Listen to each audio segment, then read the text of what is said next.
Well, this is the best week of the year for a lot of reasons. This is my favorite holiday, like every coach is going to say in his press conference. It's the best week of the year. Thanksgiving, food, family, football. Doesn't get any better than this. So, it has always been a fun week. And then you add the element of this game, and it's going to be an awesome week. So we've already started it out on a good note, and are already fully prepared to play this game. So in a good spot. Got all my buddies there in Oklahoma coming up to visit for the game on Friday. Probably have Lincoln and his wife Caitlin and Beedenbow and Ruffin and Dennis and all those guys that I'm very familiar with, that I was with at Texas Tech for years and years and years. Probably have them over for Thanksgiving dinner on Thursday night, and we'll hang out and watch some NFL games together and talk about the good old days, probably, right? So it'd be a fun week. It should be a fun week for everybody. I know they're excited about it as well, but we do our best as coaches not to look ahead. And obviously when this one came out, the schedule came out over a year ago, our hopes were for this game to mean something, and this is the first time in our Big 12 tenure that this game means something. The last game, we've only had the championship game for 2 years, but we knew we were going to have to go through OU to be able to get there. So here it is. We got to go through OU to be able to get to the championship game. So that's we're right where we wanted to be, and this game's going to be exciting. We're looking forward to what's as good as a matchup as you can possibly get. I mean, it's Friday night, Thanksgiving weekend, prime time, 8 o'clock, ABC. Couple of pretty good football teams linking up. Winner goes to the championship game. So explain to me how that gets better. We're really fired up about it, and add to it that it's on our field in front of our fans. Senior night, which 17 of them, and you guys know how about, especially like 12 or 15 of these guys. My thoughts on those guys as far as what they've done for me in the program. So it doesn't get any better than this, and Oklahoma's used to being in this game, so not only are they a really good, talented, well-coached football team, they've been in this game as well. So should be fun. Here we go. So offensively, obviously Lincoln's been there for, I guess, 5 years now, head coach twice, but been calling the same offense there for 5 years. So and this is the best one they've had. I didn't think there was any chance that I would say that after last year. Last year they were as good as what I've seen in college football. Just as well-rounded as any team I've went against, with a Heisman Trophy quarterback, NFL guys across the board at running back and and O-line, receiver, tight end, fullback. I think they averaged around 8 yards a play last year. And then they come back with a new quarterback and got to replace a couple of linemen and, NFL tight end and a fullback and whatnot. And geez, they're better. Now they're at 8.8 yards a play. Quarterback's hard to tackle. I don't know if you guys know that or not. He's really quick. He's fast. I hear he's a good baseball player. If he's better at baseball than he is at football, it's unreal. But he's really a good player. We've known about him for a long time. Obviously, Coach Spavital recruited him at A&M, and I always followed that and watched him play at A&M, and was really upset when he transferred to Oklahoma, because now we had to play against him. So really a good player, fun to watch, hard to tackle. You got to contain them. You're not going to stop them. You're not going to get hits on them. You just got to contain them, okay? And then, so it starts there. But, the thing about Oklahoma, and Beedenbow's doing a good job with those guys, they got 5-star linemen, and they play like it. They play hard. They're physical. They're nasty. They're big. But they do a good job up front just with the schemes that they do in the run game and the pass game as well. Don't, you lose the Anderson kid, who I thought was awesome last year, really a good player. Obviously he's an NFL guy, he's already declared. You lose him, and they put another 5-star running back in there, the Sermon kid. I think is really a good player. He went down. Don't know if he's playing or not. Hadn't heard anything, but if he is, he is. If he's not, then they just plug another guy in. And in comes Brooks, who's a redshirt freshman, who's just goes in there and rushes for 175 yards against Kansas. So if it ain't him, then they're going to put the next guy in. I don't know if Pledger's healthy, ready to go, but if he is, then he'll be a guy that can rush for 200 yards. And then there's wideouts, 2 and 5. Lamb and Brown are special. Now they're fast. They're coached well. They're talented. They can get behind you. They can catch it underneath. They can make a bunch of guys miss and go the distance. The third receiver is Calcaterra, 80, 6'4", 220. They list him as a tight end. He's not a tight end. He's a receiver. He plays slot receiver 100% of the time. Big-bodied guy, big target, very talented. He can run. He gets out in the open field, and he can go. And then they got some tight ends and stuff that they do put in there that, give them different kind of looks and make them extremely multiple on offense. So I can keep going on this offense if you want me to. I mean, they're as good as I've seen, and got our work cut out for us. They run the ball, they throw the ball, they screen you, they scramble, things break down. Quarterback makes them right. Got guys that can score anytime they snap it. So gonna be one of them games. Got to try to stop them at some point. Defensively. I'm familiar with what they're doing. It's Coach Stoops had been there for a long time. Mike had been there for a long time. Has over the course of his career at Oklahoma, obviously, working for his brother Bob was was a staple in what they were doing defensively. Been there for a long time and had a lot of great defenses and is a great defensive mind. I don't know what happened. Things run its course or whatever it is, but, I was a part of Ruffin taking over a defense at Texas Tech back, I think it was 2003. 2000, maybe 2004 or 5, something like that. But, I've known Ruffin since 2000. We were together for a long time, at Tech for 8-9 years and recruited together. One of my best friends ever. And, saw him take over that defense that was struggling that year at Tech, and I know how the guys responded to him, and they got better and better and better and better and better. So that's what I'm anticipating is going to happen with their defense. They have really good players. They've been, schematically, it's pretty similar to what they've been doing. Mike was pretty multiple. Would be the 4-down team, but would kick the 3 down, play a lot of odd on 3rd down. And just a lot of different things with coverages and players. But their schemes are transitioning a little bit from what I notice. It's going to be interesting to see what their plan is. But in the 4 games that Ruffin's been there, he took over and you got a bye week. So how much defense are you going to put in one bye week? You're not going to be able to schematically change a whole lot of stuff. And then over the course of the 4 games that he's been in charge, they've been doing more and more things and reducing some things, but also trying some different things as well. So not quite sure what the plan's going to be when it comes to these guys coming in, but I do know one thing, that they will play hard. They'll play hard, and they'll continue to get them lined up, and they'll continue to get them ready to make plays. Now they've had some injuries.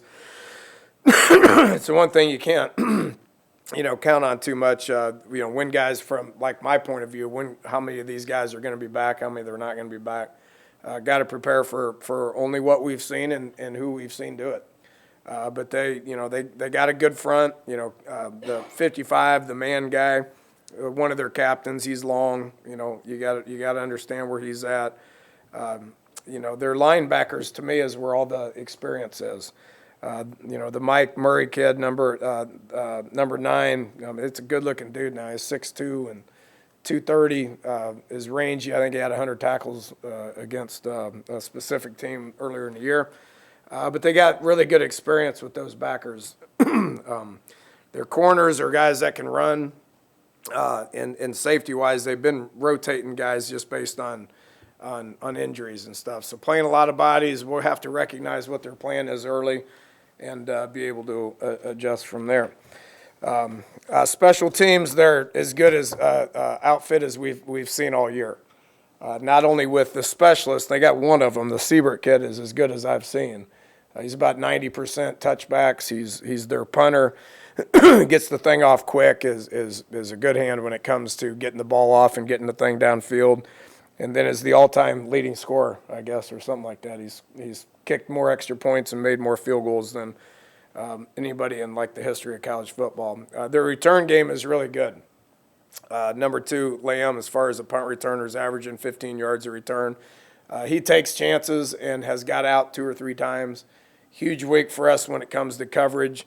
And then kickoff returns, they got 5 back there. One of the corners has got real speed. He's like a 10-2, 10-3 guy out of Union there in Tulsa. And is averaging 25, 26 yards a return. So real issues when it comes to their returns. We got to be really good. We got to cover hard. We got to get them on the ground and hope to break stride special teams wise. So complete team. They're obviously a complete team. They're 10-1 for however many years in a row. But bottom line, we'll be ready, and should be a fun night here in Morgantown. Dana, how have you guys been at bouncing back from disappointment? You think you kids handle that well, get it turned around? Yeah, quick? we'll be fine. I don't want to talk about last week or disappointment or any of that crap. We're 8-2, and we're a good football team. That was Big 12 football last week. We got to learn from it. As far as the one thing I say as far as learning from it, just you got to keep playing no matter what. I don't care if you're up 21 or down 21 or whatever it is, keep playing. And that's a good message in this game moving forward too. So I think Oklahoma State probably did a little bit better job at just playing, just keep playing. No matter what happens, good or bad, just keep playing. That's a message that we've preached around here for a long time. I thought that message was probably heard on their sidelines better than ours.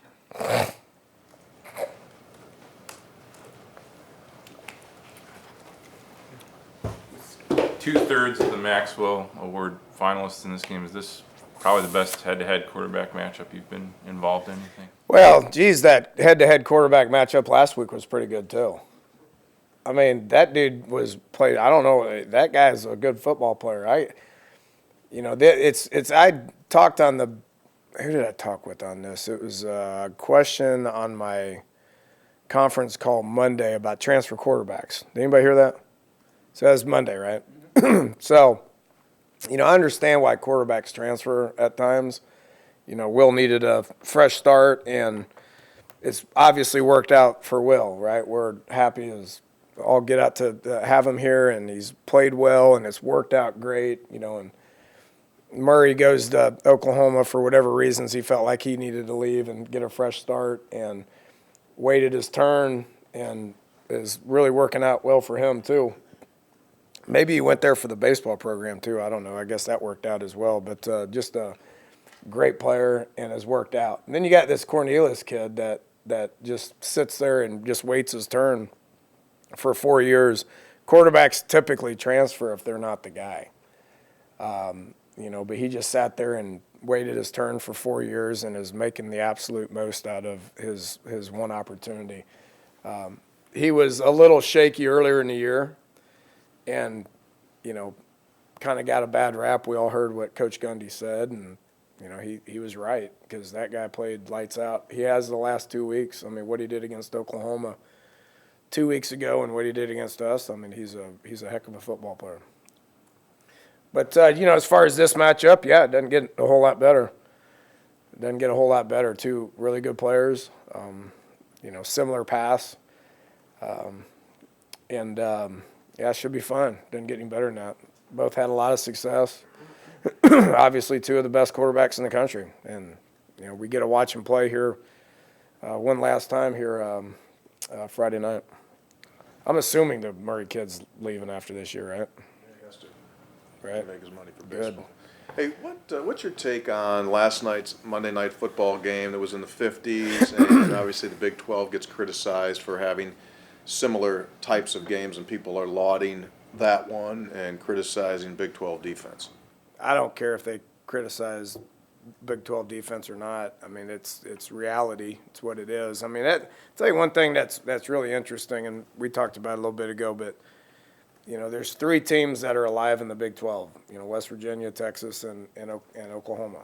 And you can really add Oklahoma State into this conversation as well. Look at the scores of those 4 teams. They're all 40s. They're all, we beat Texas 42-41. Texas beat Oklahoma 48-45. Oklahoma beat Oklahoma State 48-47. It's what it is. It's the style of play that exists. It's really good offensive football. It's really good offensive football coaches. It's the style of play. It's fun to watch. And, I don't want to take anything away from Gibby or our defense at all because, there's a lot of other opponents that we play in the Big 12 as well that we were sitting there at number 1 in the Big 12 in scoring defense at like 19.5 per game. But we saw what happened last week, and we know what we got to expect this week. I mean, it's just the style of play with really, really good football players. That's going to be points, and that's what we saw last night is the style of play that them 2 teams are doing is Big 12 football. And, what I saw defensively is I saw defenses that didn't just sit there and pout and get their dauber down. They made plays, and defenses scored too. How many defensive touchdowns were in that game? 3? So the defenses understand what it is, and that's the style of ball that's going to be played, and it's happening in the NFL. Yeah, it's fun to watch, but I think you're going to see more of it. I really do. I think teams are going to continue to go that direction in the NFL as well. It seems like defensive backs are becoming more and more physical with your receivers. How do you counteract that? Ours, they got to do a better job of using their hands and technique. I thought we were very average at that last week against what I thought was the best cornerback tandem maybe in the country. They were good. I don't know what you guys think of Oklahoma State's corners, but they're 6'2" and 215 pounds and long and got real speed, good players. Faced 2 kids that are not quite as big but are every bit as fast. We got to use better technique. I think our technique was spotty. And when people are going to get up in our face and play us man coverage like Oklahoma State did, we got to do a better job of technique. I would anticipate Oklahoma's going to watch that and probably put their guys in our face and play man coverage. And if we don't use technique because we think we can, we're just that much better than people, then we'll get covered all day like we did last week. You know what? Not having beaten Oklahoma since you came into the league. Appreciate you reminding me of that, Bob. Does that weigh on you at all? Not at all. And what would it mean to the program? A lot. It would. It'd mean a lot. This is a big game, and our guys feel like we're ready for it. We've went toe to toe with these guys in the past, and it's been fun games. And then they've whipped us before as well. They've been low scoring games, high scoring games, and they've whipped us. But I feel like this is the best team that we've had. They're every bit as good as they always are, but it comes down to this, and I think we'll be up for the challenge. I think we'll be ready to go. It'd mean a lot. Now I will say, it ain't the end all now. I mean, I think we've improved our program and our recruiting and our talent and our overall body of work. I think it's continuously getting better. So, as much as I love our seniors and we'll miss them, once this season's over, we'll reload and keep moving forward. And all these experiences I think will be good for the younger guys as far as, just learning on how it's supposed to be and what the expectations are and how we practice and how we play. And the recruiting aspect of it is continuously getting better. So this ain't a do or die situation for me or this program. I will refute that till I can't refute it anymore. But it'd be big. We know it'd be big. Our goal has been the Big 12 championship game everybody's goal is the Big 12 championship game. We get an opportunity to play for it Friday night. That's all I can ask for. You mentioned the depth they have at running back. I think you throw Murray in, they've got 3 guys with over 700 yards this year. How much of that is talent? How much of that is scheme? And what are they doing maybe that makes them so successful? Yeah, it's everything you just said. They have a passing game element to them that scares you and makes them play back. They have a quarterback that can get involved in the run game, which makes you account for them. They have 5-star running backs that they get the pick of the litter every year. And they got a great O-line. I mean, that means that they're going to have 100-yard rushers consistently. It's as simple as that. I mean, you lose, last time we played them out here, they had a couple of pretty good runs in Mixon and Pirine. And you're like, oh, thank God they're not coming back. Well, how does it really matter when they just keep plugging in the next ones? I mean, they're good players. They recruit well. It's a special place. We all know that. We know how they recruit and what kind of players they get.